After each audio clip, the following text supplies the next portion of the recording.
Welcome, travelers. The coffee's hot! The signal is coming through. It's time for morning dive and a coffee!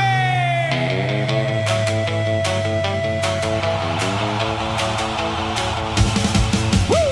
Wake up screaming through the morning haze. Sun's coming up on the old highway. Chrome shining bright on a brand new day. Pull into the diner, take a seat inside. Coffee on the table, join us for the ride.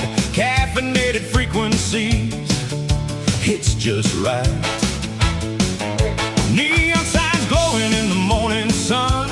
Another day starting, another adventure's begun. There's a cowboy broadcasting from far away with 1,000-year story to tell today. Cowboy Dan's signal crosses the line from the year 3020 back through time. A head in a jar with a dream to share. Sending stories through the digital air. Morning dive and a coffee. Pull up a chair and spend some time. Morning dive and a coffee. Pour another cup, let the conversation roll. Old memories, new stories, and a curious soul. From the open road to the edge of the sky, we're taking the dive, so come along for the ride. Morning dive and a coffee. Fuel the machine and ignite the day. Morning dive and a coffee. Around the corner comes the morning's crew. Familiar faces with a story or two. Dollar bin Dan's got treasures to share. Comic book memories floating through the air. Flipping through pages, chasing the past. Finding old heroes that forever last. From classic adventures and legends untold to the stories that made us brave and bold. Around this Route 66 diner table we meet with coffee, laughter, and a front row seat. No map required, no road signs needed. Just follow the stories wherever they're leading. From the cartoon realm where the impossible lives, to the future where the signal still gives. A little bit cowboy, a little bit strange. 1,000 years later, some things never change. The wheels keep turning, the radio plays. We're chasing memories through the highways. Morning dive and a coffee. Pull up a chair and spend some time. Morning dive and a coffee. Coffee cups shaking, the jukebox sings. Talking about heroes and forgotten things. Through every story, every laugh, every mile, the morning keeps rolling with a classic style. Morning dive and a coffee. Join the ride and stay a while. Morning dive and a coffee. The coffee is hot. This is morning dive and a coffee.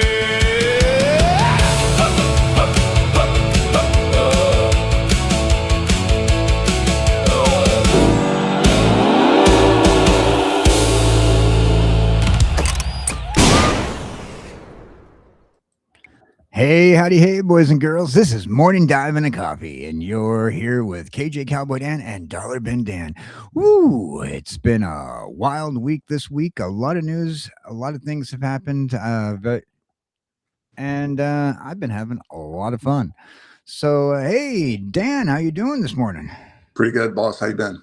Oh, had my nose to the grindstone, or at least had my nose in a video game all week long. Been trying to do a hardcore run at Minecraft and have not been doing very well at that game.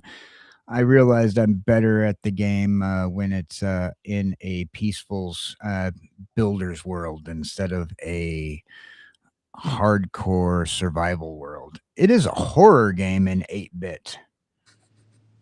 I imagine so. Giant spiders and zombies and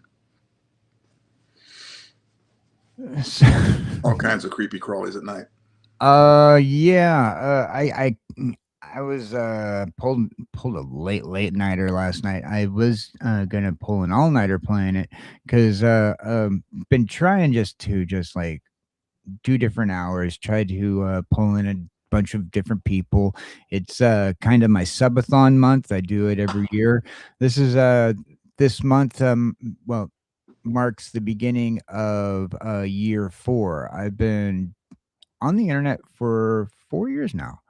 Um we just did 3 years of streaming on other people's channels, and I realized I hadn't been doing any streaming on my own channel until we started this show and a couple others. So I figured it was time to do a subathon.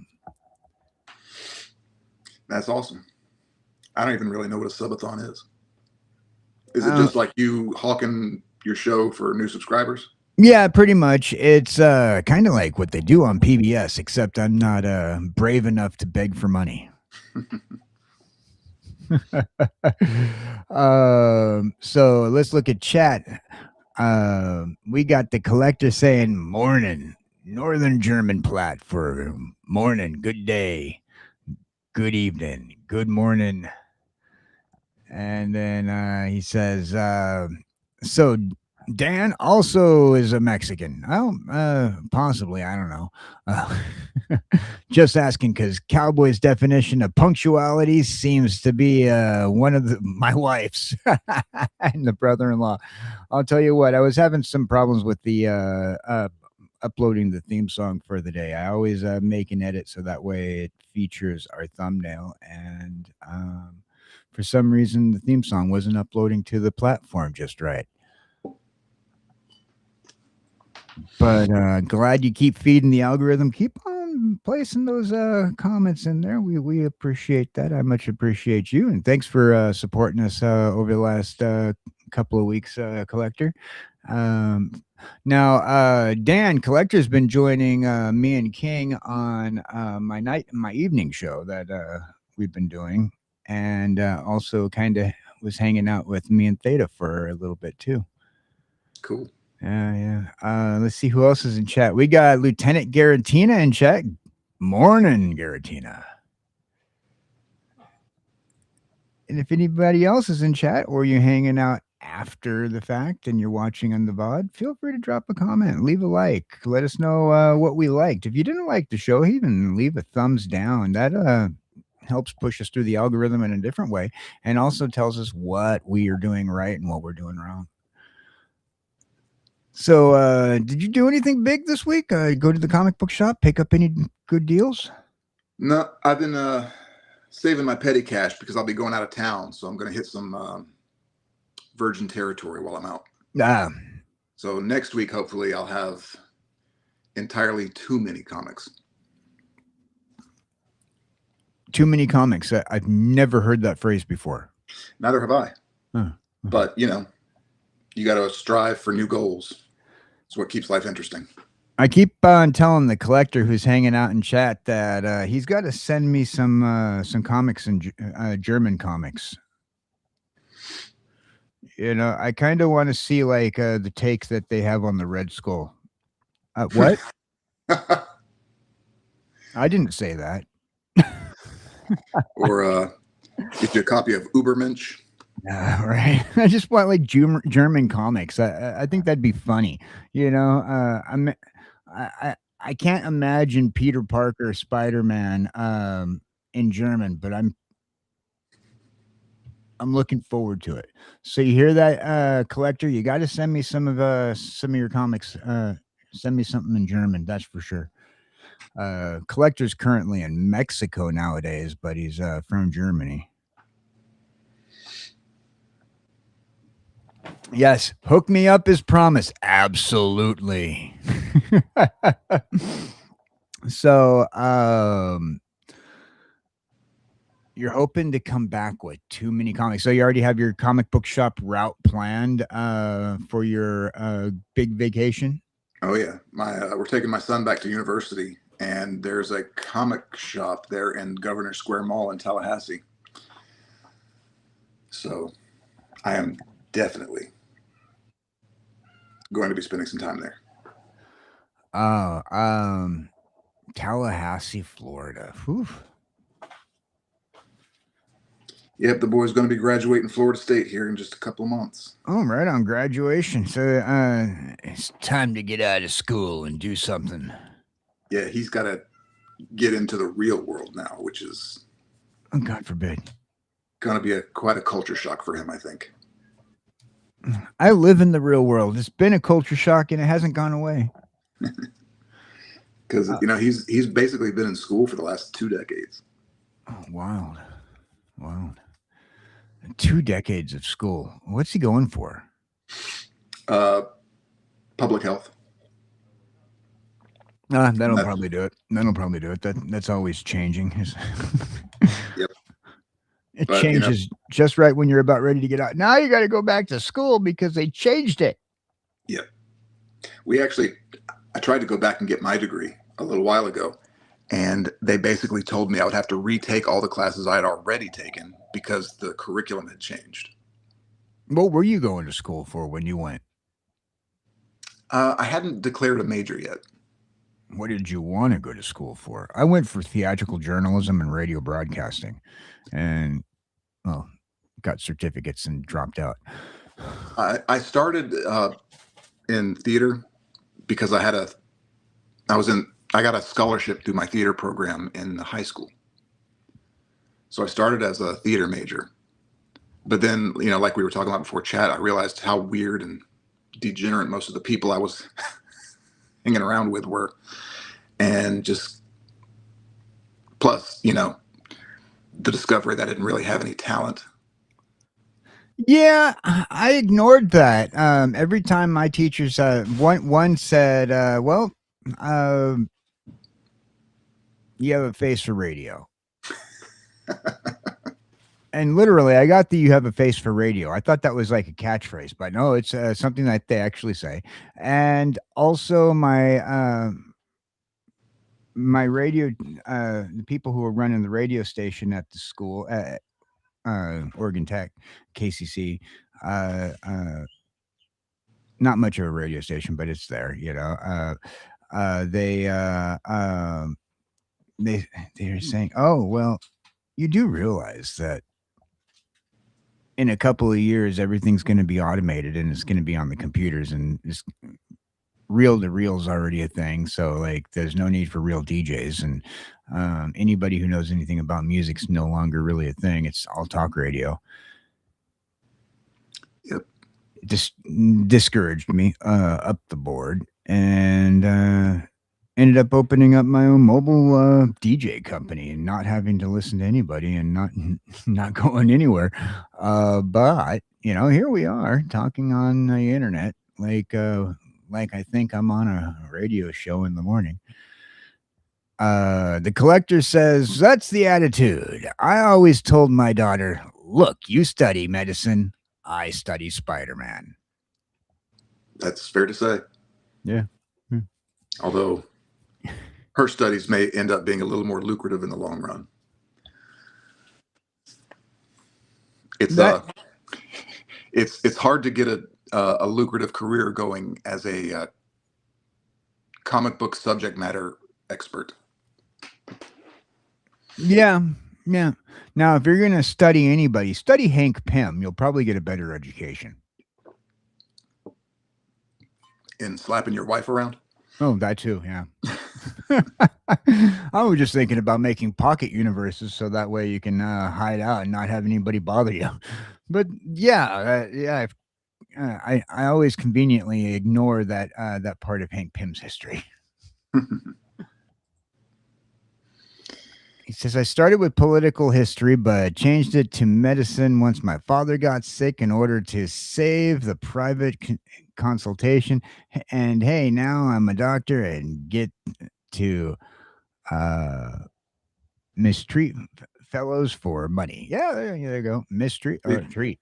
No, that's why I could never be in the medical field. I cannot be trusted with that kind of power.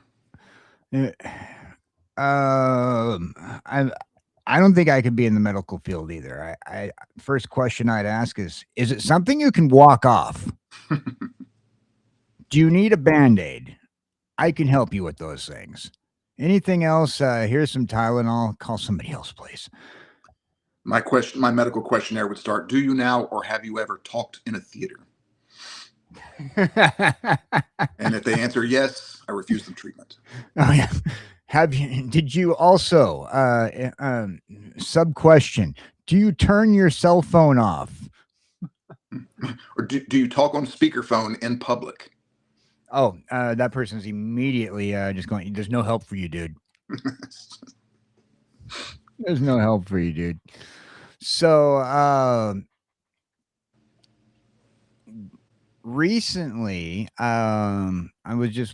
we were streaming the other night, and I found out that Hayden Panettiere had passed away. She was one of the lead characters in the TV series Heroes. She was also on Nashville and a few other shows. But I figured it'd be appropriate just to give her a little farewell send off. Unfortunately, she lived a hard life, and but she was in a comic book inspired television show. Not pretty much. Well, eventually, that show spawned a comic book, but Heroes. That's right. She had the healing powers, right? Yeah. She was she ended up becoming one of the main characters when originally the show was supposed to be about Hero himself. That's the reason why they called it Heroes, on top of the fact that they were heroes. And her and Zachary Quinto ended up getting pushed to the limelight on that show. Yeah, and they both, I think, had the biggest careers post Heroes. Yeah, Zachary Quinto ended up going over to Star Trek and being part of the J.J. Abrams Star Trek universe. Mm-hmm. That is correct. He's also done a couple of he's done a couple other movies that I can't think of off the top. Oh, he was in one of the Hitman movies. Oh yeah, he was. Yeah. I just saw that recently. And they did they brought the show back, Heroes, for a revival not too long ago as well. And Really? yeah, they did a revival on it a few years back. They even had an animated like a pilot for an animated movie or series that didn't go anywhere.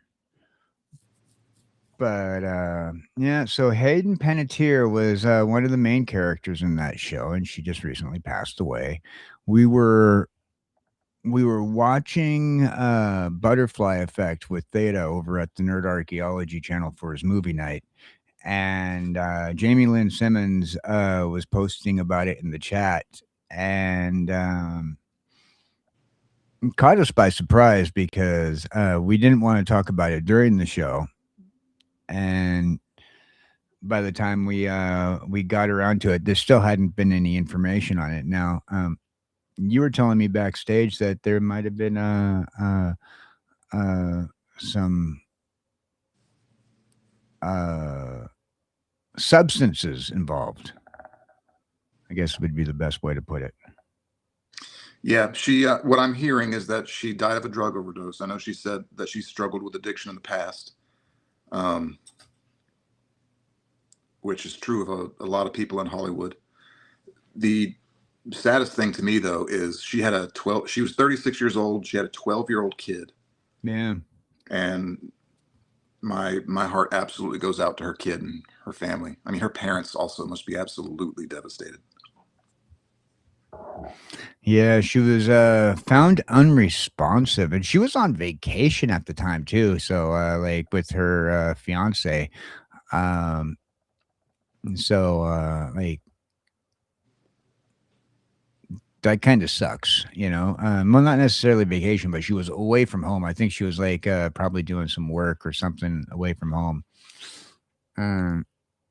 That some of the articles say that she was on vacation, she was traveling, but the line of work that she was in, most likely. Every vacation is virtually a working vacation. It's really Does she have any projects going right now? Was she on a show or working on a movie? You know? she just finished revoicing her character for, and Disney D23 just announced that they are doing the Kingdom Hearts a Kingdom Hearts TV series and a Kingdom Hearts a new Kingdom Hearts game, which is like the first time that they've done it in quite a while. Yeah. And she voices a character in Kingdom Hearts. Really? Yeah. One of the Disney characters or one of the Kingdom Hearts original characters? I do not know. I haven't played Kingdom Hearts since back in since back in the first game that they did, and I just found that it was a Final Fantasy reskin, so I wasn't too thrilled with it. Yeah, that was one of those games I really wanted to like but could never get into. Yeah, she was, I believe, she was one of the Final Fantasy characters though in Kingdom Hearts. Not one of the Disney characters, but there's only one character that's like a Disney character that's like human, I believe. That's not one of the Disney characters, so to speak. That is kind of Square Enix exclusive to the universe. That is not, and it's the guy with the key, the main character in the series, from what I understand. Do you remember his name? No, not right offhand, but I do know he's voiced by Haley Joel Osment. Really? And Haley Joel Osment will be has returned as well to voice those characters. Man, that's somebody I haven't seen in a long time. Yeah, he's been in like pseudo retirement, so like when he does anything, it's like very rare. Like hasn't done quite as much as he used to because of all that. Man, I'll tell you, it must be nice to be retired when you're 18. Oh man, yeah. Him and Frankie Muniz, I swear to God, that kid retired with so much money, it's ridiculous. Yeah, and now Frankie Muniz is a NASCAR driver. Or some stock car or something. Yeah. Yeah, he's like hobby stock NASCAR or something. Yeah, it's wild. Yeah, he's been pretty busy doing other things, and then they just brought back Malcolm in the Middle for Disney Plus, and kind of like for another generation. I don't know if he's been on it or not, but some of the other cast have returned. Most of the original other cast have returned for Malcolm in the Middle. Wasn't Bryan Cranston, where Bryan Cranston got big? Yeah. Bryan Cranston. We love him over on this channel. Me and King talk about him all the time. He's a very good actor. Yeah. Yeah, we love him over here. I like him. He was in a lot of stuff. He was in Mighty Morphin Power Rangers, and he was in Breaking Bad, as everybody knows, probably his biggest role that everybody remembers him from. He was in that lackluster Total Recall remake. Yeah, he was.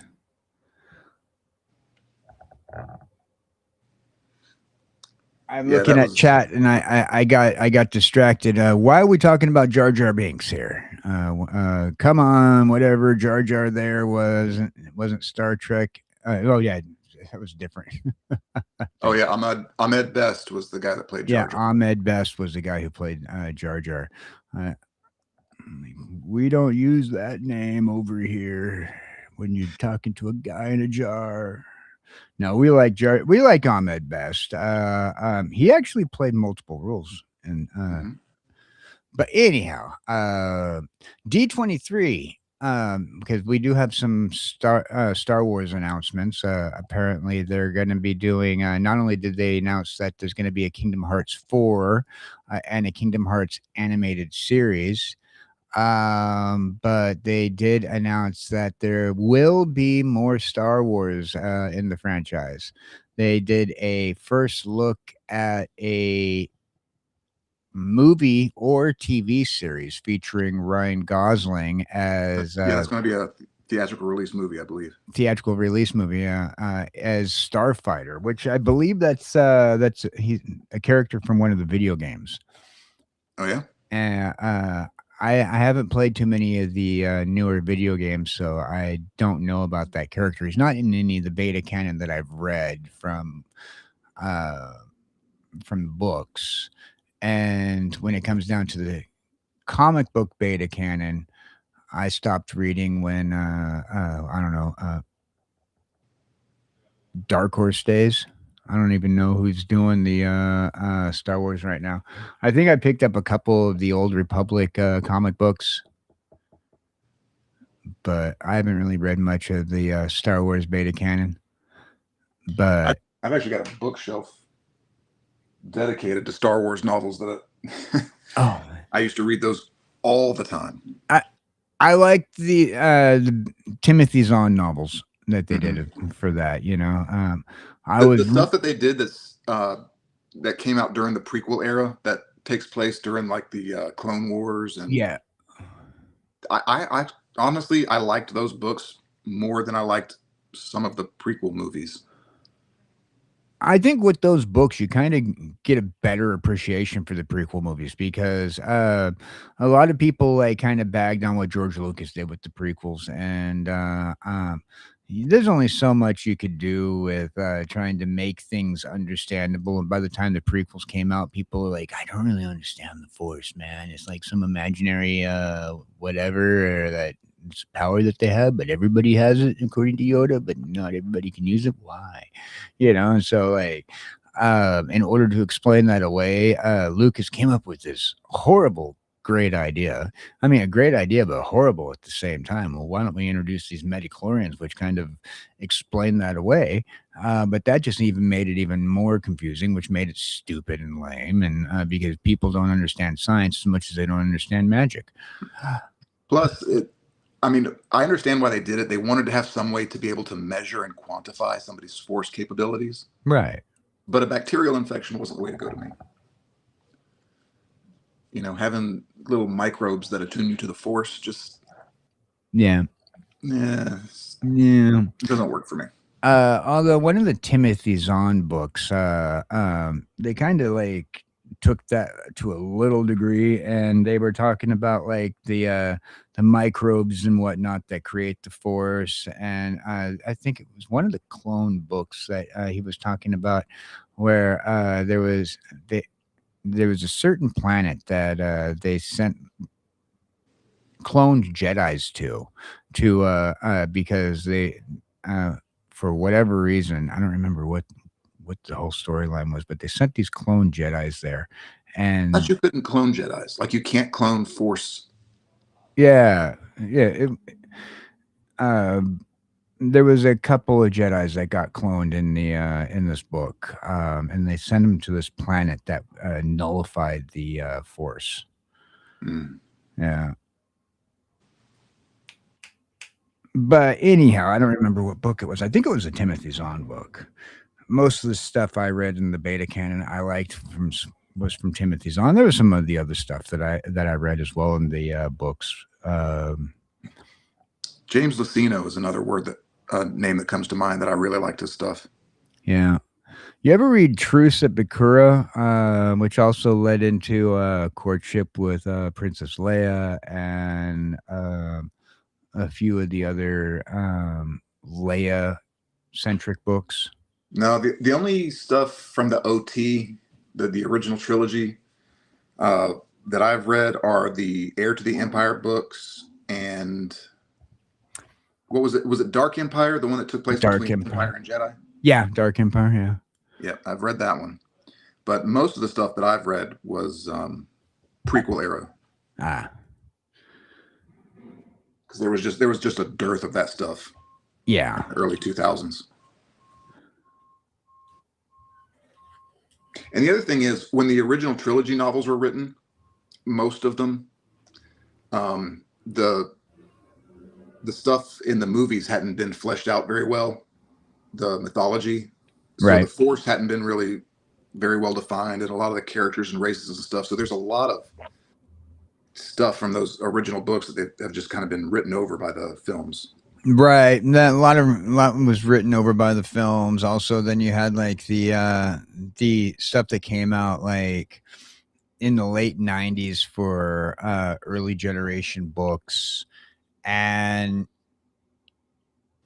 they kind of took liberties, and Lucas put his name on them, and like, yeah, we'll take that as canon. We'll take that as canon. We'll take that as canon.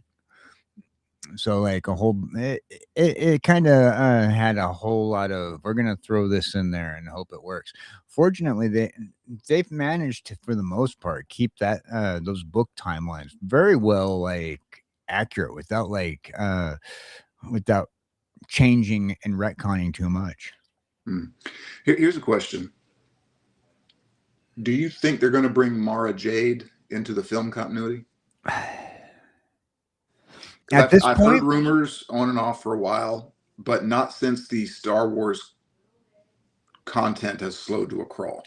If they do, I hope they do it in the form of animated. Do it in the CG style animated features that they've Disney's been doing pretty good at those. You know, the Clone Wars style animated. They've been bringing that back. If they do, I hope they bring it back like that. I mean, first of all, having Mara Jade, I want to have the whole relationship with Luke, and if we do it in live action, I'm sorry, but Mark Hamill's just too old to play that character anymore, especially a version of that character where Mara Jade's there. And I get it. We can do the age regression. We've already done that. We did the age regression already twice on him. Actually, have you seen the guy that actually did the stand-in for Mark Hamill when they did the? Yeah. He looks a lot like him. Yeah, that is isn't that the guy who played the Winter Soldier who did a lot of that? No, but I have also seen AI mock-ups of Sebastian Stan as Luke, and he is also a dead ringer for young Mark Hamill. Yeah. Or I should say post-Jedi Mark Hamill. Yeah. If that's the case, then I would absolutely, bring in like somebody like that, or use the body double, and maybe a little bit of CG and whatnot. I'd just be very concerned about them doing it like. And then we're not going to bring any other colors of milk from our Camel to drink. Blue milk, green milk.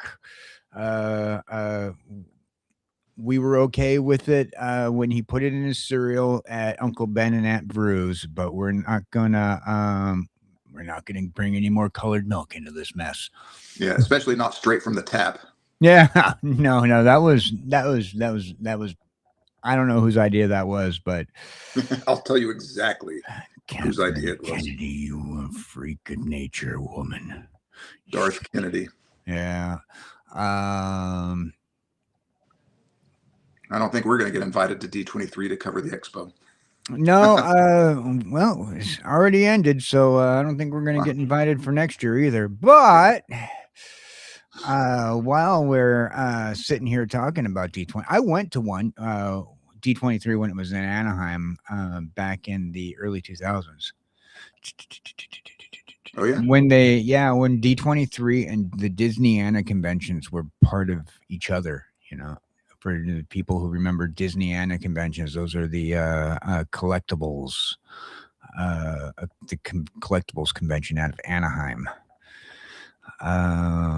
So they have also announced, for those people who are excited about it, there's also going to be a new TV series coming out as well. They didn't really say much about it for the Star Wars stuff.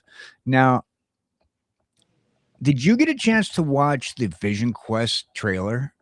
Yes, I did, actually.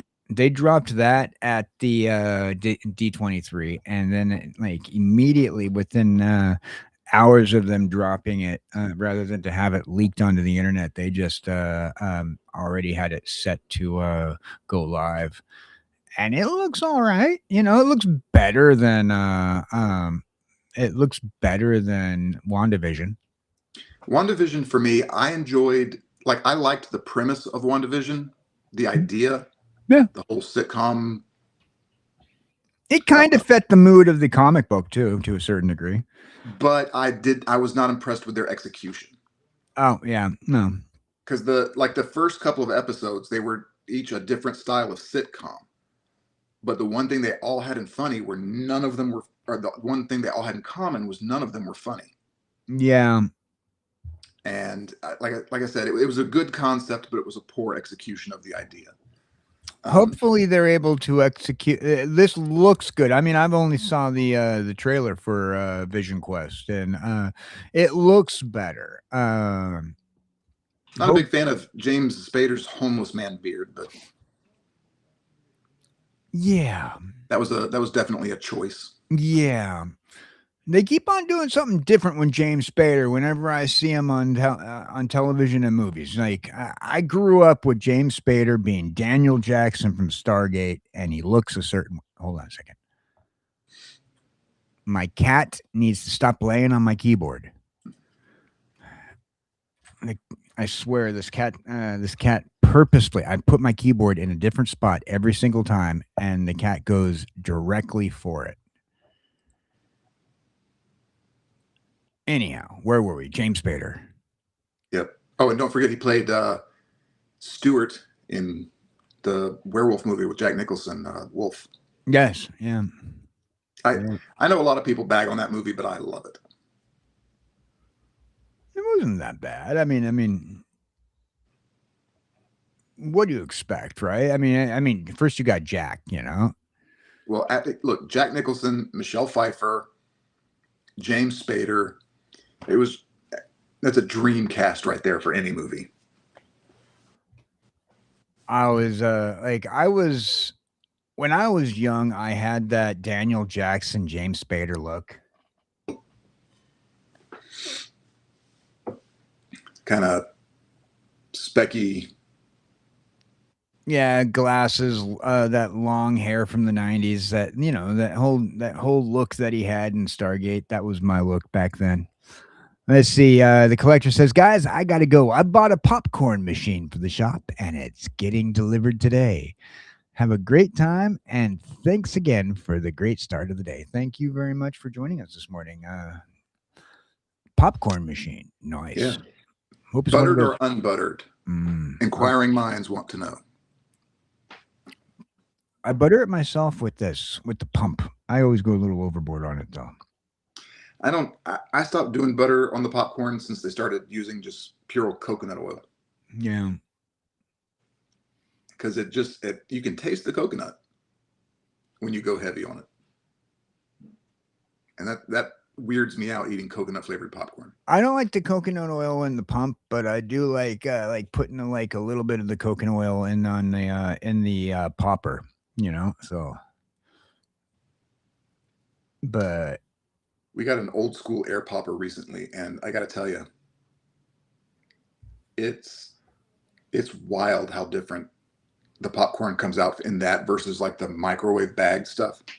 I'm talking about one of those air poppers that we used to have back in the 90s that you put it in the thing and you put that little top on and it has that little spout down and you put the bowl right underneath it. Oh, man. Pops it with the hot air. Pop, pop, pop. Yeah. That's good stuff. And you melt some real butter and throw some salt in there. Ooh. I like to go and get myself one of them Jiffy Pop things that people only get nowadays when they're going camping. Yep. Guilty.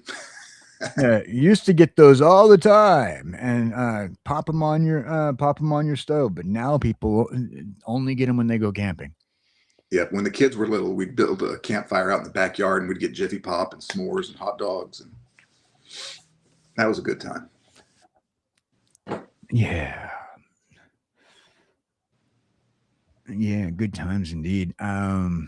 So where were we at? Yeah, so James Spader. Sorry, I got distracted when I saw popcorn and my cat was laying on my keyboard yet once again. So yeah, James Spader, like his homeless beard look. And was this the Vision? They're talking about him having a son, but they're not talking about one of the kids from WandaVision, right? Like Billy and Tommy, I think. I thought they were talking about Billy. I mean, they showed a picture of one of the guys. It looked like the Billy, but it might not have been. And when we left off with Agatha, one of the boys was in that, and he was Was looking that for his Billy or brother. Tommy? I think that was Billy looking for Tommy. Okay, because I know Yeah. it was Wiccan, but I can't remember Yeah. which kid that was. Yeah, I think it was Billy who's Wiccan. Tommy was the speedster. They never did much with Tommy in the comics, if I remember correctly. No, they didn't. They pretty much had the most of the storyline go with Billy, with Wiccan, and they gave him kind of like a pseudo villain role. Oh yeah. Yeah. From what I remember reading, I don't know how far I wasn't a big fan of the Scarlet Witch stuff that I liked certain stuff with Scarlet Witch, but when came to do with the kids, it's like I liked WandaVision, the comic book aspect of it. I liked I was really more of a Vision guy, so I like the way they had him portrayed in the Avengers comics and Avengers. I kind of liked those storylines. Like on their own, though, I really wasn't a big fan, and like I liked Wanda more in X-Men storylines than having her over on the Avengers storylines. Mm-hmm. I feel like they did more with her over there. But then, like, once again, only with Wanda, and those set of storylines, I preferred to stay with the bigger storylines with her.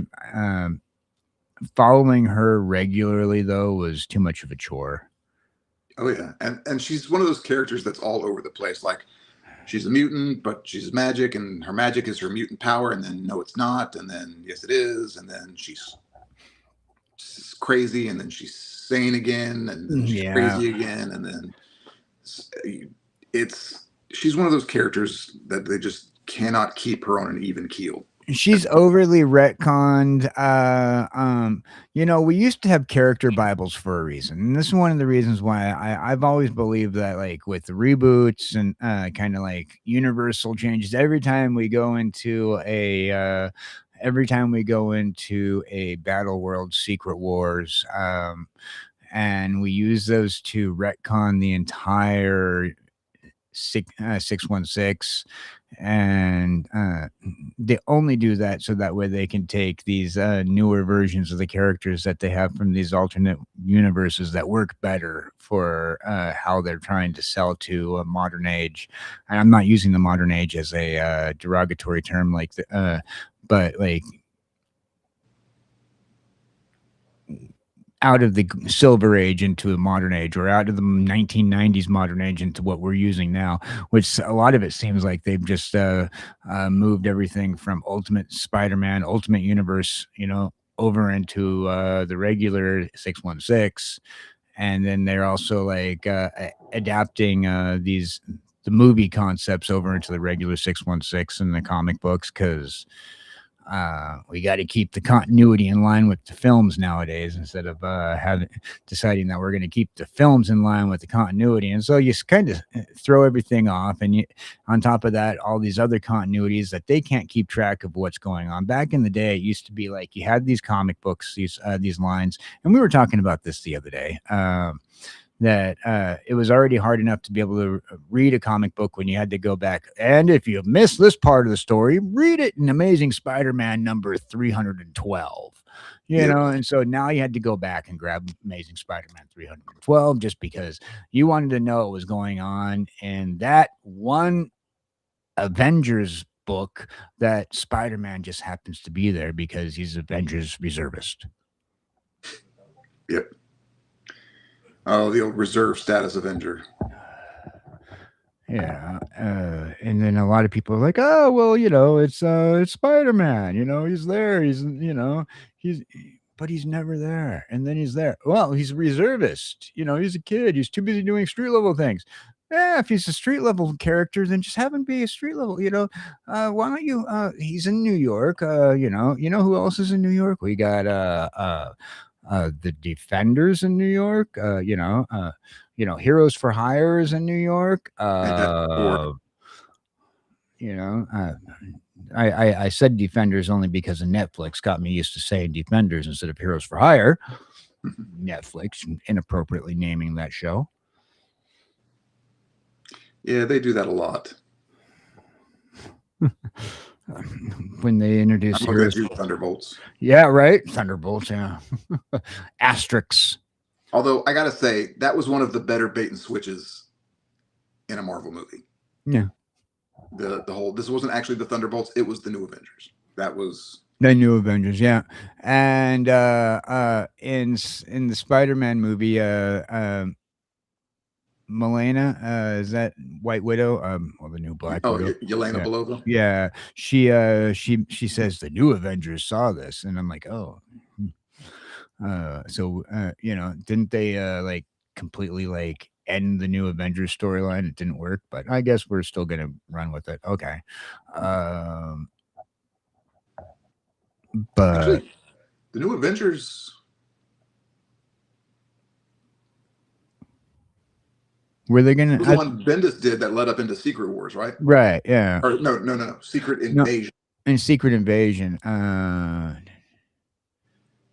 I don't know. Like I That's said, so another many Avengers story titles. they The absolutely Avengers went murdered. into too many titles as well. You know, I can't keep track. Like, okay, give me like your Avengers teams. I liked it when it was just like certain teams. Like you had your Avengers, you had your Avengers West Coast, you have your Great Lake Avengers, and That was pretty much it until the Initiative. yeah, you know, I mean, make it easy on me. Don't make me follow too many lines. Oh, you forgot the best of all time. ForceWorks. Mm. When West Coast Avengers became ForceWorks. Yeah, I forgot all about that. Yeah, most of us tried to.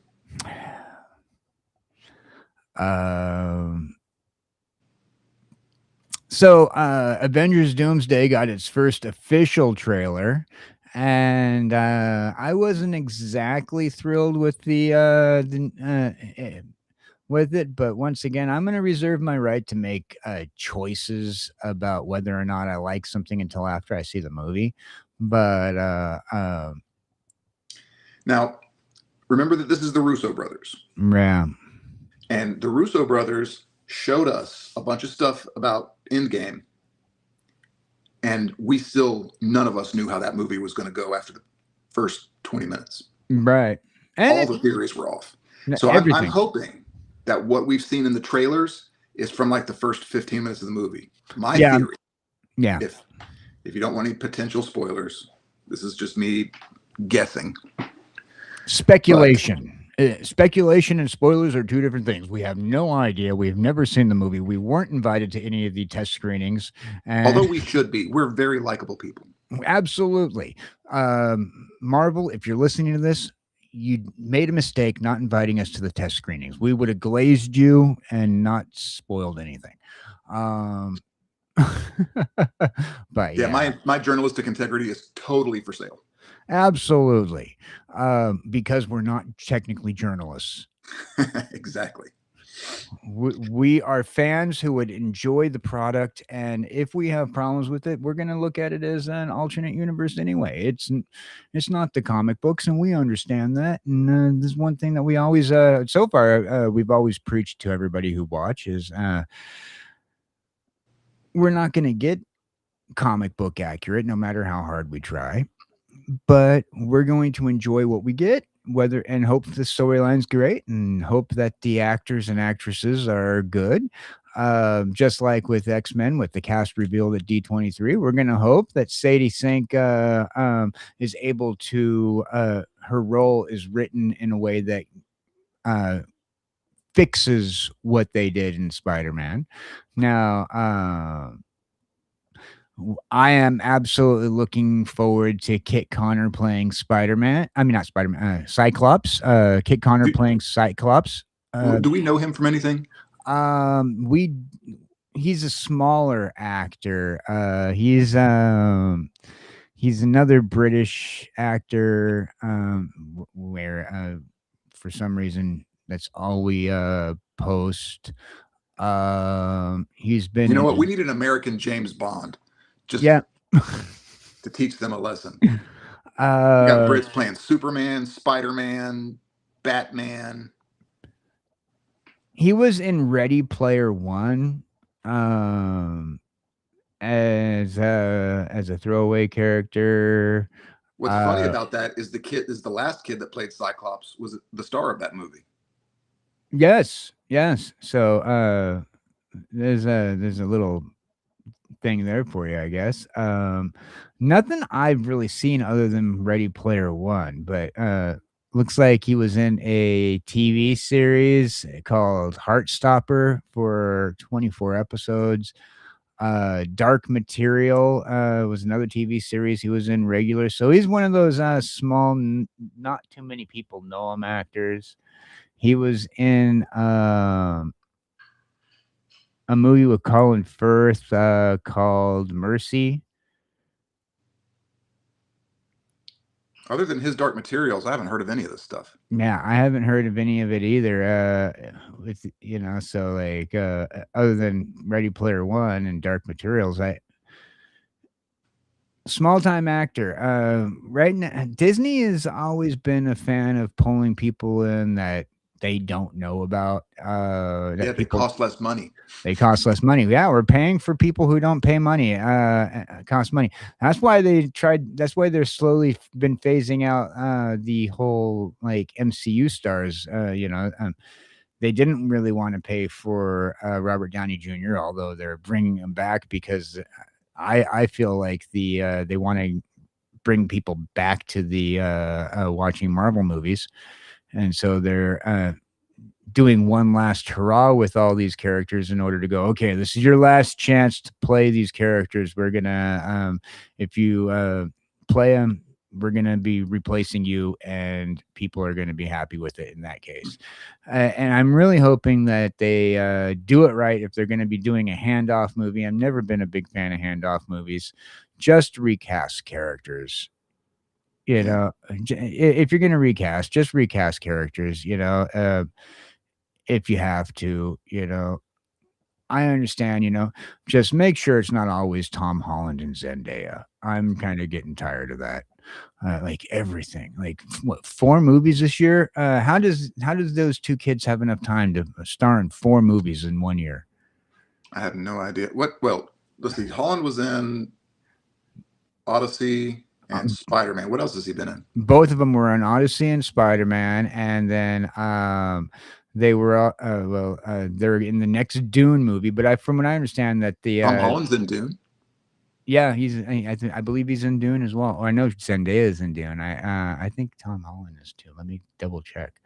But seems like they're all just putting Tom Holland and Zendaya together and everything anymore. Do you remember when Colin Farrell first got popular? That dude, I went to the movie theater. He was in 3 different movies that were all in the theater at the same time. I think it was The Recruit, Phone Booth, and it might have been Daredevil also. Yeah. But that dude was in 3 movies that were in the theater at the same time. And I had never seen that happen before. And in major roles too, not just in like supporting roles. He was in major roles in all 3 of those movies. Yeah. Okay. So he's technically okay. 3 things this year that have been released this year, and 3 things that are in one thing that's in post production, and 2 things that are in current production. So he's just they just keeping him working. They got the chain around his on his ankles. Well, yeah, he just made a $2 billion movie. I'm sure they're wanting to keep him in the fold. So since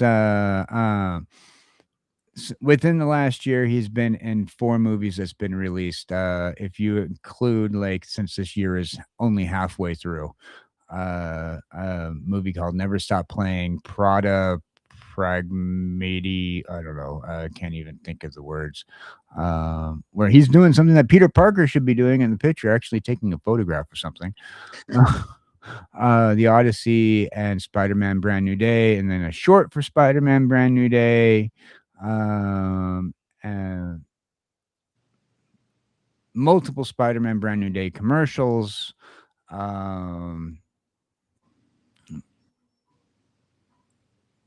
And then 3 movies that are in both pre-production and post-production, and 1 movie in production. That's a lot of stuff. Hey, how you doing, Jamie? Sorry I didn't see you. I was looking over at the IMDb trying to figure out what's going on with Tom Holland, but 2 of those 4 movies, and he's in with Zendaya. And apparently, he's not in the Dune movie. I thought he was. For some reason, it's like I got to the point where it seems like he's in everything that she's in. Yeah. Back to my list of stuff. Yeah, so Kit Connor, he's playing Cyclops.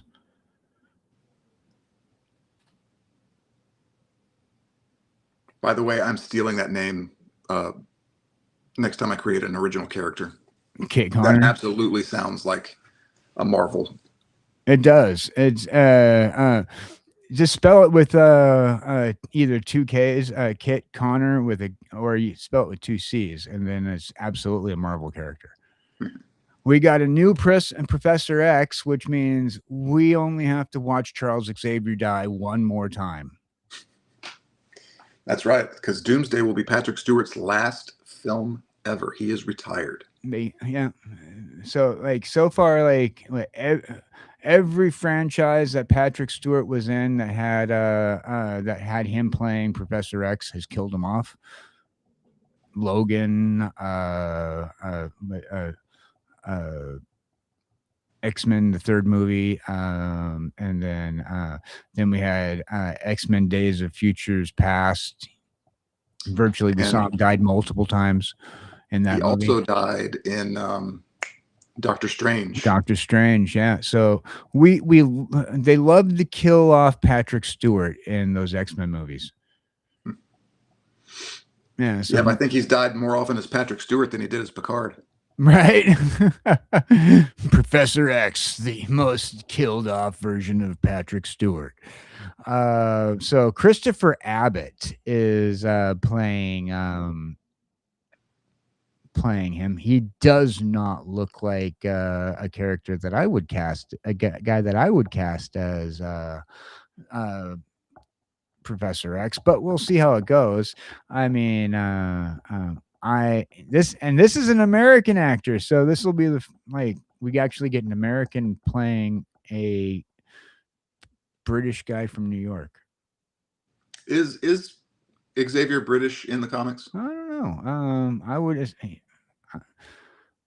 I always imagined he was, but then I also grew up where my first real experience of him was in cartoons, and he was very American, and that's all. I don't know.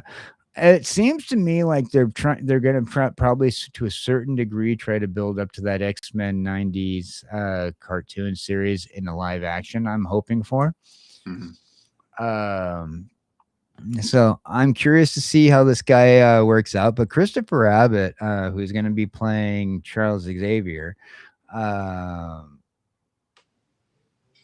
he was in films that also I'm not too familiar with. Once again, a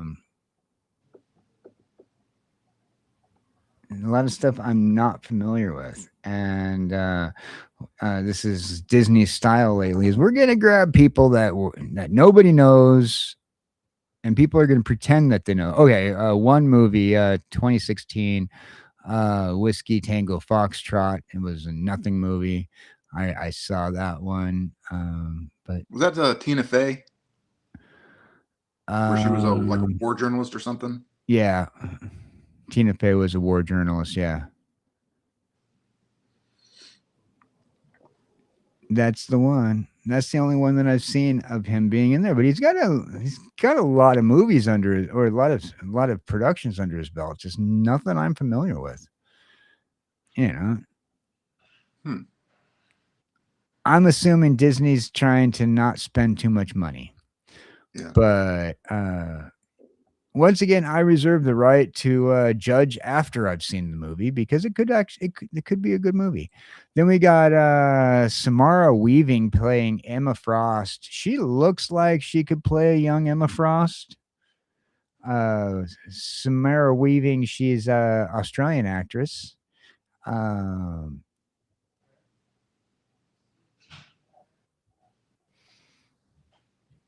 she seems to be excited about her being able to play. If you've seen her Instagram, she's kind of excited that she gets to play Emma Frost. So I look forward to this casting though. She looks like a good young Emma Frost. Now, the two casting names that I did recognize, one of them was Adam Driver. Obviously, we know him from Right, Star Wars.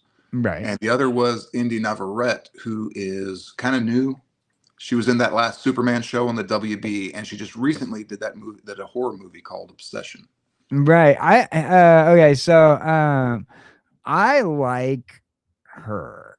She looks good. She looks like she could possibly based off of some of the fan AI edits, she looks like she can pull off that 1990s cartoon look. Um a lot of people are saying it's not her, but I mean, some people are like, oh, she's got like, she's Latina, so like people are kind of like, oh, well, we can't have a Latina, but she's very whitewashed Latina, and I've seen her pull off a country accent, so I think she could do it.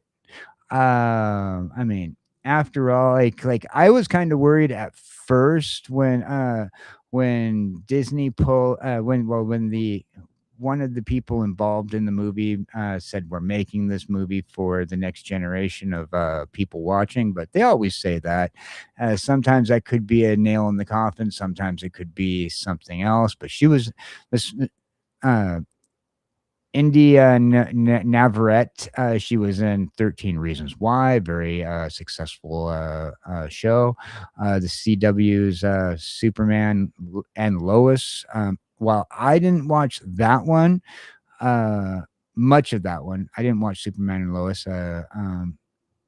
much of it, but I did catch a little bit of it, and it was a good show.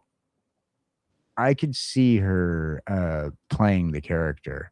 Like Rogue is somebody that we've been wanting to see like have a better, a more major role, and also like kind of they didn't give her the role that we hoped that she would have gotten in the original X-Men movies. Yeah, I never really cared for Anna Paquin as Rogue. I didn't like the way they developed that character, and I also didn't like her specific portrayal in that role. Right, and when they finally did X-Men Days of Futures Past, they gave us additional Anna Paquin Rogue, but only in like uh alternate footage and an extended cut. Hmm.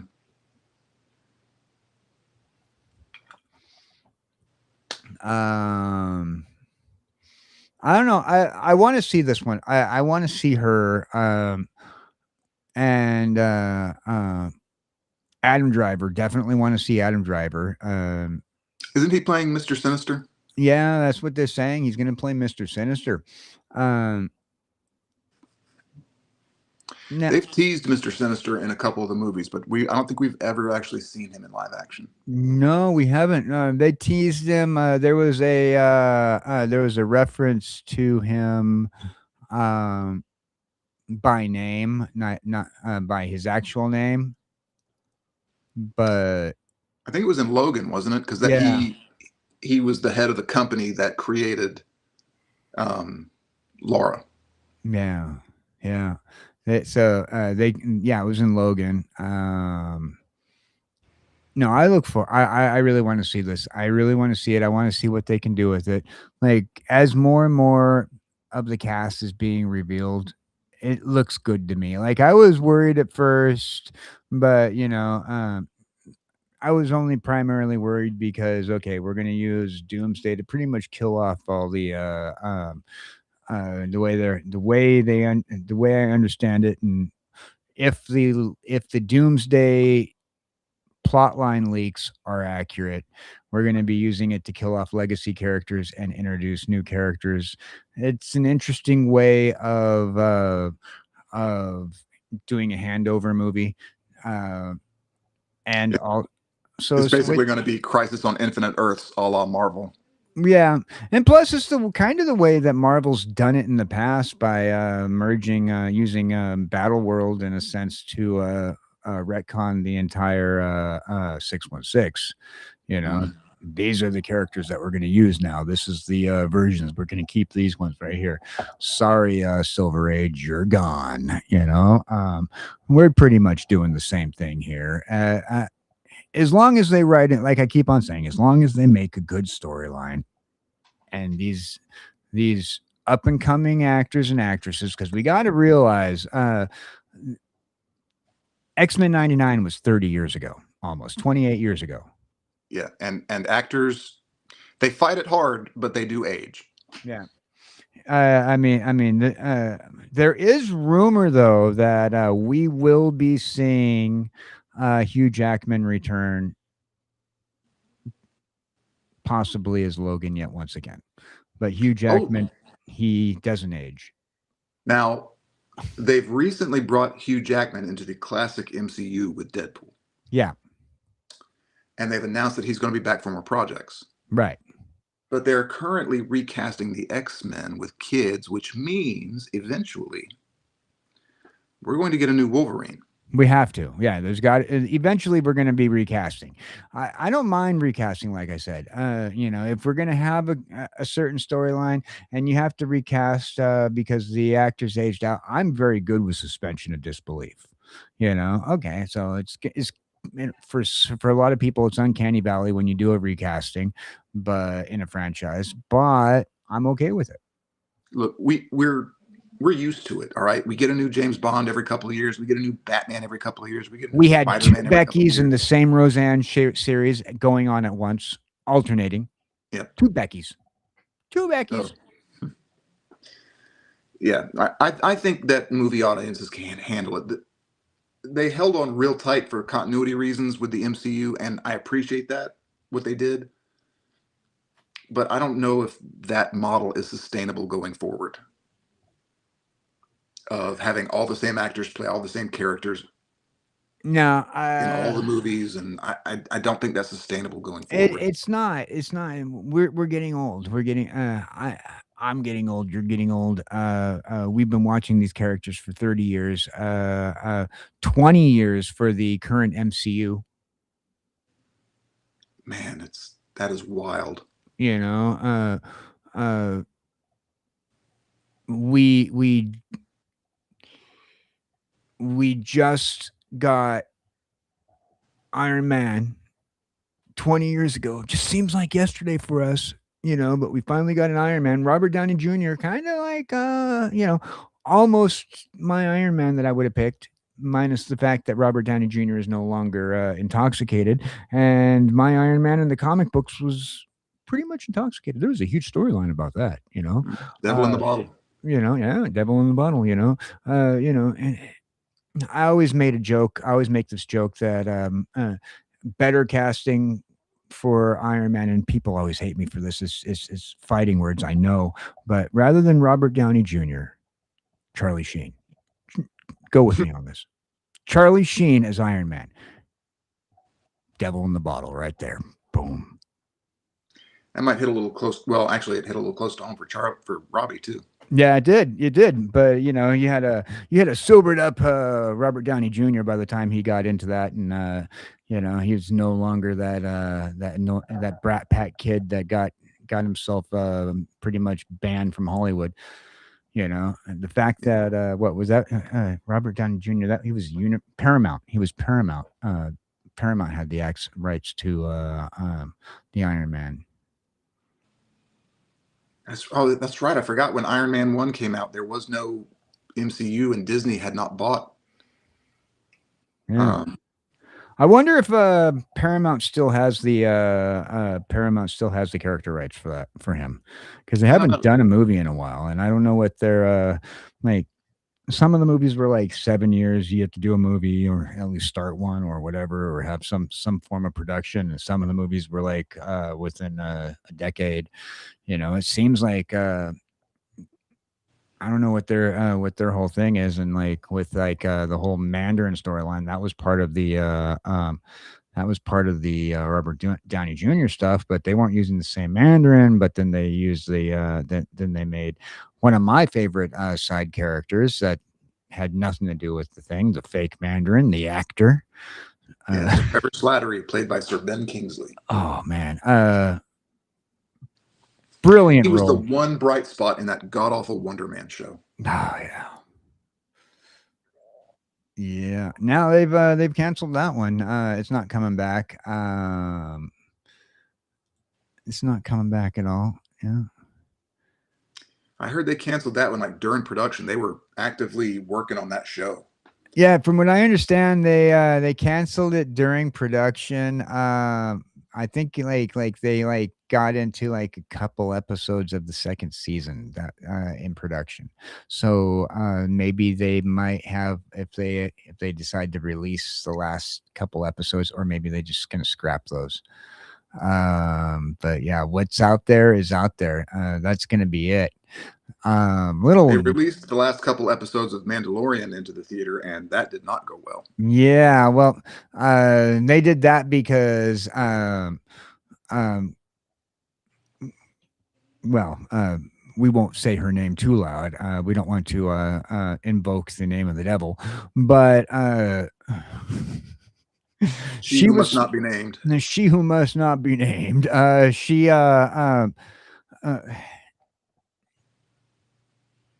had made there were contractual issues that they had to have so many releases, and one of which being a direct to film release, and they didn't have what they were working on finished. From what I understand, they scrapped something. They scrapped a movie, and so they decided, you know what, we're going to do this, and we're just going to take this what would have been another season and just stop filming it. Just put what together. This is what the way I understand it, at least the way everybody's been talking about it on the internet, and don't know if it's absolutely accurate, but take with a grain of salt what somebody on the internet says, especially if they're not part of the production. So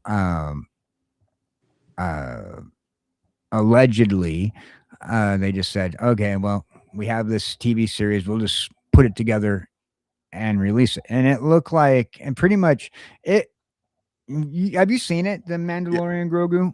Mm-hmm. If that had been on TV as just like 3 back-to-back episodes of The Mandalorian, people would have loved it. It would have been a true return to form. It was like Mandalorian season 1 and 2. But for a movie, it was kind of long. It was a little lackluster. But it would have made a great 3-episode arc of the show. I would have rather watched Andor season 2 re-released as a movie, released as like 2 movies. That would have at least done better to me, been better for me as a movie. Cinematically, Andor was much better. I did not. I'm not a big fan of the Mandalorian shows. A lot of people are like, "Oh, why?" I'm not a big fan of him. I feel like I wasn't a fan of the Grogu character. Really, was there need for it? Okay, maybe for a couple episodes, but keeping him on after that was fan service. And I've don't give me a babysitter series. Give me a true to life space western. If you were, that's where they wanted to go with that, but instead they gave it to us with Boba Fett, where Boba Fett's I've never been a Boba Fett fan because he is the one bounty hunter who couldn't do his job ever. That's true. He didn't even catch Solo. He just served him up to the Empire. Thank you. He didn't even he served him up to Jabba after a certain Lando Calrissian served him up to the Empire. Mm-hmm. Just saying. Boba Fett couldn't even do his job. For multiple movies, Boba Fett couldn't do his job. They needed fan canon novelettes in the Bounty Hunter series just to make Boba Fett look good. And he did go out as a punk. And he did go out as a punk. He got accidentally knocked off of a party barge into the mouth of the Snarnak. Yep. Worst bounty hunter ever. Yes, I've said it. You can cancel me. Thank you. Well, I don't. After the book of Boba Fett, I don't think many people are going to argue with you. And then they turned him into a good guy mob boss. If I wanted to watch that, I'll watch that that Sylvester Stallone TV series where he's a good guy mob boss. Yeah, Tulsa King. Yeah, you know, I mean, come on. And what's with the speeder Vespas? I mean, what kind of gang rides around on a Vespa? And did you see how just slow and awkward the chase scenes were? Well, they were Vespas. They would have those kids racing around those Vespas like they were hot rodders, but they'd go by the screen and it would just be like put, put, put, put, put, put, put, put, put. It was awful. It was worse than that tuk-tuk chase scene in the last Indiana Jones movie. Usually we don't rag on too much stuff, but this is the first time that we've actually sat down and ragged on something. You know. On that note, ladies and gentlemen, don't be a gangster on a Vespa. It's probably not going to work out for you.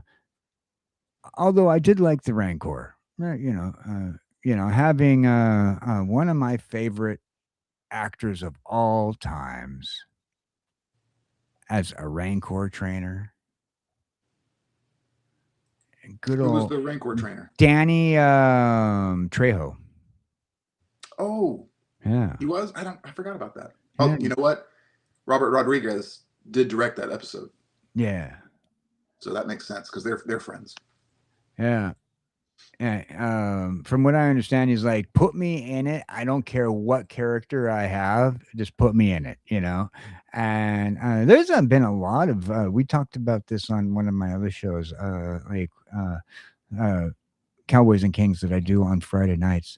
We talked about how there's been a lot of actors who wanted to get on Star Wars, and they said, don't care what I am, just put me in it.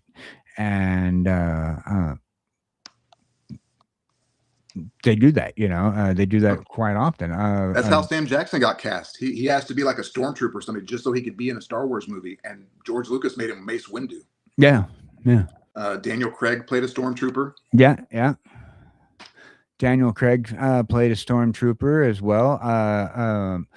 Quite a few people were kind of like under the stormtrooper costume that were uncredited. For those people who want to go back and look at my uncredited episode that we did last Friday over on YouTube for Cowboys and Kings, little plug for that show. We talked about uncredited Star Wars actors, and Daniel Craig is one of them. Also, Daniel Trejo, while wasn't one of them, he was one of the honorable mentions because he did just ask to be in the show. It was great. It was that was one of my favorite scenes, though. The thing that made that good. Now, if they would have merged, found a way to just do Mandalorian and put Boba Fett in the same series instead of making them two different series, like just kind of like go back and forth, and just establish that world amongst the different Mandalorians, and I think it would have been a much better show. I can see that. Once again, I just wasn't too thrilled with. I feel like the Grogu character kind of ruined the concept of that show. He did really take it over. That's for sure. He did take it over, and that was fan service because when we were trying to sell to a female audience, as Disney knows how to do, they don't know how to sell to a male audience entirely, and their business model has never been on that. Their business model has never been on that sell to a male audience. It's Walt Disney. He built his company for his daughters. Yeah, that's true. Princess movies are their bread and butter. Yeah, princess movies was the bread and butter. I mean, after all, Disneyland was built with his daughters in mind and his very own nostalgia. So and then from there selling advertising, because Main Street USA and Frontierland, that was all his nostalgia, his liking for Mark Twain and living in Missouri or Kansas, wherever Walt Disney was from. And the castle stuff and Fantasyland, that was for his daughters. The princess stuff, all the everything that he made in film was pretty much for his daughters. I mean, he had the Hardy Boys, but he just had the Hardy Boys because he had to figure out some way to be able to employ the boys that he had hired. And the Mickey Mouse Club, more girls in the Mickey Mouse Club than there ever were dudes. Just saying. Yeah. So, they historically did not sell to a male cast, and their business model to this date is has always been attract more female audience, which They did is a pretty good job with the MCU, yeah, although that was a separate entity from Disney. yeah. Unfortunately, Marvel itself already had its own little film production company. They had what they were going on and doing. Now, Disney has made some, you got to do this kind of requirements, but I think any failure that the MCU has been on Marvel's hands itself, not to be accused of by Disney, even though a lot of people like to accuse Disney of Marvel's failures. Even with Star Wars, I don't accuse Star Wars of Disney being the reason why Star Wars has failed. I blame she who shall not be named, Miss Kennedy. The former coffee girl. But at the same time, I mean, when you're making a movie, and this is one thing that a lot of our nerd friends don't want to acknowledge, but we have to acknowledge it. When we're making a movie, we have to please multiple people. We have to please the people that first of all, when we go into these viewings when they release a movie, if it sucks or they don't like certain things, they're going to change that because their opinion is going to be your opinion in the future. Now, whether those changes match what you hope to see is going to be entirely different, because most of the time when they do these viewings, It's for normies. they're normies. Yeah. Then most of them don't even read comic books or don't even watch these things. And I went to one of these viewings when I was in Vegas. They do them all the time in Vegas and Los Angeles. They bring them to some of these cities and they do these viewings. And I went to Vegas and I saw one for an action adventure movie. I really liked it, but it wasn't up my alley, I mean, but I really liked it. And I'm like, here's what I liked and didn't like. And when I saw it later, the stuff that I liked was not in the movie when it released to theaters because other people didn't like it. What movie was it? Oh, it was a Jason Statham movie. It was like not The Transporter. It was one of the other ones. Like Working Man or It was Beekeeper or something like that. Yeah, something like that. It was one of those actiony Jason Statham movies. Really good movie. The way I saw it, but they also didn't show me the whole movie either. They showed me like it was like the first 30 minutes of the movie. But really good. But then it was not the same when I went and saw it. I remember that very specifically. So like, and then like from there you got to please like whoever is producing it. Now, unlike television shows where you have advertisers you have to worry about, you don't really have that in movies. You have some people who are product placement, and then they're like, we're not going to have our product with this, but that doesn't really affect movies as much as it does television. Because they're buying airtime for when they're going to put their commercial on during your show. So you don't have to worry about that as much. And then from there is production teams and whatever groups that are behind things. A lot of people are like, oh, you hear the WOKE word tossed around, or politically correct word, and based off of who is behind the scenes supporting these shows. And you get a lot of that politics involved. I mean, you got to make them happy. You got to make all these organizations happy, and it's hard to make everybody happy. What was it that Dad used to say? You can't make everybody happy. Yeah, you can't please all of the people all the time. Right. Yeah. So, and then, so take, that's why I always say, I take if it's good storyline, good acting, good whatever, I reserve the right to hate on it after I've watched it. Like Boba Fett. It could have been better. Mandalorian. It could have been better. Don't give me Vespas. Lanterns episode 1 could have been better. Oh, speaking of Lanterns episode 1, you have your thank you. Good segue. Tell me about it. I didn't watch it. Now listen, I'm not a prude. So when I say this, like anybody who curses more than I do has a problem. I have a filthy mouth. And that was how I felt watching Lanterns. Like there were F-bombs every third word, to the point where I was like, did Quentin Tarantino write this? Who is this for? It was excessive. And I think that they're trying so hard to make their Green Lantern show grown up that they're kind of just leaning into certain stuff a little too hard. Was to it the point that it's distracting? Was it all Guy Gardner, or was it like everybody? He was not in. Guy Gardner was not in it. He wasn't. No. Oh, and I'm disappointed. So it's kind of hard to talk about because what you see in the trailers doesn't really tell you what the show is going to be like. Everything, all the scenes that you see in the trailers for the show take place in the year 2016. So the show is split between the year 2016 and the year 2026.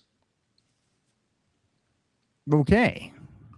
And so, but in setting that up, it gives you what the bulk of the show is going to be like. And it's a pretty big setup at the end. So I don't really want to talk about it in specifics for anybody who hasn't seen it, even though it's been out for 3 days, people. Go to HBO Max and watch it, people. But it looks like it's going to be setting up a murder. It's set up a murder mystery. It looks pretty good. A murder mystery. It's a murder mystery. It's like a buddy cop murder mystery. Can you? Will it be too much of a spoil if you say which lanterns are in it? So far, it was just Stewart and Jordan. All right. But Gardner will be in it. Sinestro will be in it. That's what we've heard. And I have heard rumors, I don't know this for sure, but the big bad for the show is going to be who I always said the big bad should have been in the Ryan Reynolds movie, The Manhunters. The Ryan Reynolds movie, the biggest mistake they made was trying to shoehorn Hector Hammond, who was not a good movie villain, and Parallax, who needed more buildup. They should have gone with the Manhunters. You could have had a whole bunch of ring slinging, robot mangling action. It would have made for a much simpler story, much more streamlined, and I think it would have been a lot more fun. So I'm hoping they really do the Manhunters justice. Yeah. If that's who they use in this show. Well, I'm hoping they do. I hope they are.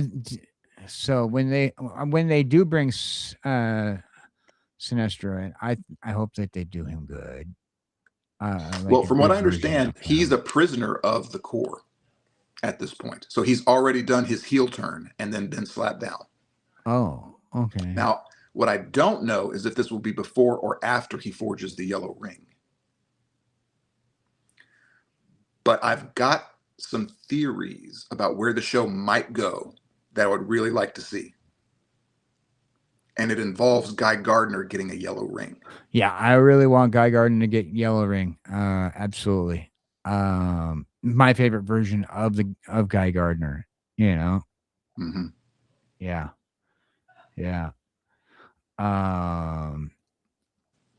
Were the costumes good? Because kind of wasn't too thrilled with the costume that they gave Guy Gardner in that Superman movie with that whole I wasn't too thrilled with their whole Justice League.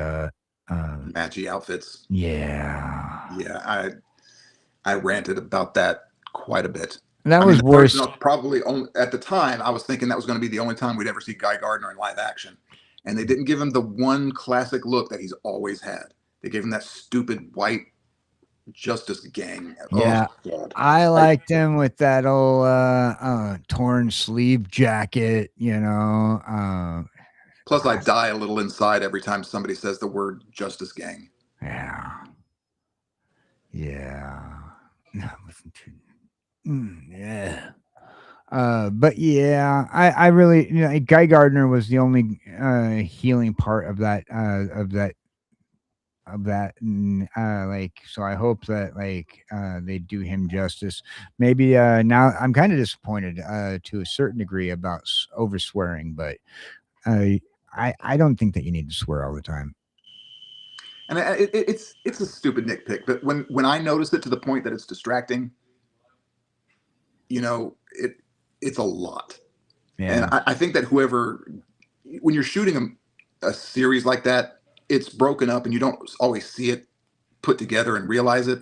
So I'm hoping that whoever edited that show got the first episode done and was like, we went a little overboard. Let's dry it up a little for the rest of the series. Yeah. I wonder if they like the first episode. So how was like the cinematography? Was it like did they think like they were gonna go in a different direction and then they decided to take it for a TV series instead of like a movie? No, it looks pretty cohesive. It's not like Captain America 4 where you feel like you're watching 3 different movies at the same time. Yeah, no, it wasn't like that at all. So I think this was they've kept this concept pretty true to their original vision. Whether that original vision is going to come out to be any good or not, I don't know. The suit that they gave Green Lantern in this one, the Ryan Reynolds suit got ragged on so much that I think they overcorrected. Because in every Green Lantern comic I've ever read, even back in the Silver Age, the suit is a ring construct. Right. And in this one, it's an actual physical suit that he has to put on. And I don't understand. They could have had the suit be a ring construct and had it be an actual physical costume. They didn't have to CG it if it was a ring construct. Because they actually do have a ring construct in the movie that looks exactly like Hal Jordan and isn't green at all. It projects a hologram of Hal Jordan that isn't green. So it could have made a uniform. So I think that they overcorrected on that and made a physical suit, both in the context of the show and as a production design. And I really don't understand why they did that unless they were just going so far out of their way to make sure they didn't get, compared to the Ryan Reynolds movie. Probably that, and since it's a TV series, maybe to save on animation costs by having to have a character in a suit for like when he does his little phrase and lifts his hand in the air and this ring lights up and all of a sudden this green and particles come around him and he's in his suit. Maybe it's to save on animation costs. I guess that's true. They're in being our very darkest night, CGI. CGI gets expensive, and doing a TV series, like I noticed, like a lot of the shows that have CGI, they cheap out on certain stuff and go, okay, we're gonna just go. Here we go. You got an outfit. You're gonna have an outfit. Yeah, so they've made some choices in the show, and we'll have to see how it shakes out. The first episode, I didn't immediately want to shut it off like I did Alien Earth and a lot of the Disney Plus shows. So there's enough there that it's got me curious how they're going to wrap it up. But so was the plot line solid? I don't know yet. So far the plot is Hal Jordan being an asshole to Jon Stewart. Okay. So we didn't really get any so was it character establishment of just one asshole being another one? Because Hal Jordan being an asshole, It's not Hal Jordan's position. Usually that's asshole you're getting from Guy Gardner. So Yeah, but he's always been a cocky fighter pilot. But to me, I get the vibe that something happened to Hal Jordan while he was in the Corps that kind of broke him a little bit. And if I had to guess, I would say it was Sinestro Breaking Bad that did it. And you said most of the premise of this episode is 10 years ago. So right, the entire episode up until the last 10 minutes, or up until the very last scene, takes place in 2016. I wonder if the whole series is going to take place in the past, because 10 years most of it is. It's a huge jump to, if you're going to go, okay, and now that we've done the character establishment, here is the present day. 10 years. Yeah, and so the whole show is pretty much going to actors. be, how did we get from what's happening in 2016 to what they showed you in that last scene in 2026? Oh, this is disappointing. I hope they, okay, so, in a sense, James Gunn better hope that he doesn't get fired from because if they end up removing James Gunn and they go with the whole new universe yet once again, this storyline that they're building up to then seems like it's a build up to something else, because you're going to have your whole storyline, you're going to have your bad guy, and you're going to have your but the outcome of this series, especially the way they do these connected cinematic universes, the series usually builds up to what's going on in the primary portion of the universal storyline, and at least that's the way it works with Marvel. When you have like the same actors playing the same characters in these movies and TV shows, you kind of hope that like it builds into what's going on. While I don't want to go to a movie and having watched every TV show that's associated with it, at the same time, I kind of want a continuity of like the world and the world building. Like the James Bond films have a loose continuity. Right. Up until Daniel Craig, all the Bond films, they weren't connected. They didn't really reference each other very much. But you still have Blofeld and and you still had M, and you still had Q, and you still had gadgets, and so they shared DNA, but they weren't, and they were all in the same universe, but they weren't a very tight continuity. Right. It allowed for acceptable retcons. And so I don't know, this kind of worries me. But at the same time, it also allowed you to, but here's the important thing why I think this relates to comic book movies, is that when you've got a bunch of different actors and a loose continuity on your movies, it's a lot easier for you to get multiple people playing James Bond and have it be palatable. Yeah. And it also allows you to use that sliding time scale that the comics use to keep the characters from aging. Right. Because every time you recast a James Bond, you reset his age. Kind of reset his age, and like the James Bond lore, depending on how you look at it, it doesn't need to be like exact. Okay, well, why is Pierce Brosnan so much hasn't changed if he is to be the same James Bond as I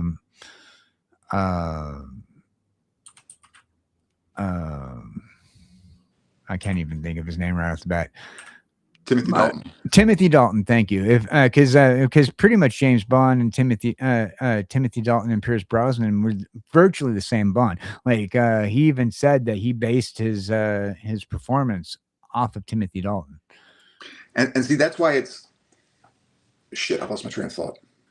It's contagious. Continuity. No, it's completely gone. All right. Okay. Well, it'll come to you after the show's over, and then for those people who want to know what the train of thought was, watch for the post on Twitter to go, "This is what I was thinking," and then the answer to that will be a post that says, "I lost my train of thought." Yep, and probably some swearing. Probably that too. Let's see. Is there anything else that's that you'd like to cover? I can't think of anything else. I covered pretty much everything that I wanted to cover, and we did a lot of chit chatty. So that was good morning show. Yeah. Yeah, I think we covered everything I had in my notes. Yeah. I really just had the D23 stuff in my notes and whatnot. But I do want to remind everybody that if you're watching, you can get yourself a morning dive and a coffee cup. Boom, right there. Just click the QR code, take a screenshot of this right here, and click that QR code. Get yourself a morning dive and a coffee cup. That's a lot of words to say coffee. And it's for an 11-ounce cup, it's $14 US, and for the next size up, it's only $15 US. I get the bigger cup. It holds more coffee, and it comes in three different colors. We have the white with red trim. We have the white with gold trim, and we also have an all black cup. My favorite's the all black cup. If you use KJCowboyDan, you get 10% of discount. Get yours today while supplies last. So far, I'm the only person who's purchased one, but I'm looking forward for when it comes in, and you guys would like it too. It's dishwasher safe, really nice, and I've gotten a few of those coffee cups from my collection, so I enjoy them. But they're for me, and you don't have to worry about it. If you want it in a different form, we also have the Live with KJCowboyDan traditional coffee cup, the one I'm drinking out of today, right here. Also, use KJCBD 26 at checkout. If you want to support the channel and have something to put in that coffee cup, you can always go and get yourself some W energy drink. W is not necessarily a sponsor of ours, but we are affiliated with them. And what they have is this, believe it or not, much healthier than Monster energy drinks. It won't leave you crashed, and it has vitamins and minerals in it, and you're not worrying about like unnatural versions of caffeine. We got a whole natural caffeine. Like caffeine's natural anyway, but it is what it is. It's really good. This is my favorite flavor, W Energy Sludge. Get it while supplies last. We're probably going to be promoting a different flavor here soon, more appropriate to the morning dive and a coffee. And maybe if you want to support the channel, you can always go to Throne Gifts, where you can find some tech that I need and that we need for our studio to be able to give a higher quality show. If you want to support monetarily, you can join us at Ko-Fi, where you can donate. A little donation of the price of a coffee helps push us forward. Remember, we are probably going to be running with a watermark here soon, because I can't afford to pay for the stage. But if we get some help from donors like you, that would be great. If you don't want to use Ko-Fi, you can always go to x.com and use Twitter money, which you can support the channel via that direction. Actually, with the Twitter money, more money goes to your content creator and less money is taken by the people who hold the donation site. So definitely check us out over there. Really appreciate you guys joining us. Is there anything last minute thing you want to say? Any goodbyes you have for the crew out there, Dan? I just wanted to thank everybody for joining us today and remind you guys to support your local comic shops. Dollar bins are a great place to find good reading comics. Yeah, and if you have comics that you're looking to get rid of and don't want to sell them, my address is on the label. Oh, sorry. Sorry, you're not allowed to support my addiction. I forgot, but seriously. Hey, you can enable me all you want, though. All right. Well, have a good one. It's always a pleasure. Had a lot of fun. Thank you, Dan, for joining me yet once again for this was episode 11. And we're probably going to be trying out some new days coming up soon. Watch for next month's schedule, because we might have a day change. We might end up just sticking around on Tuesdays. Who knows? Keep an eye out on our Twitter for more information to come. Have a good night or good morning, good afternoon, good whatever time of the day it is in the world you're at. My brain is not clicking on all fours, which means we need to get another cup of coffee all up in there. Welcome, travelers. The coffee's hot! The signal is coming through. It's time for morning dive and a coffee!